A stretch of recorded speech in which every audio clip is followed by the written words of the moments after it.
RBNE stock analysis and RBNE stock prediction. In this brief and short 1-minute video, I'm breaking down my exact play with this. I know it corrected down quite hard. 18% correction is not small. This means that, let's pop up here. Oh yeah, right, this is the top. Then currently made the 15-minute chart.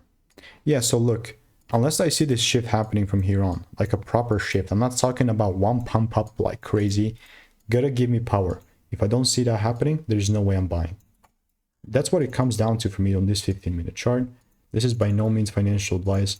And notice how I'm just waiting for the rules to be met. And if they're not, I'm not buying. I don't know like what you were thinking, but if you do want to learn how I'm making 5-10K everyone trading, just click the first link in the description, get my free emails, and I'll continue to keep you updated. Goodbye and enjoy.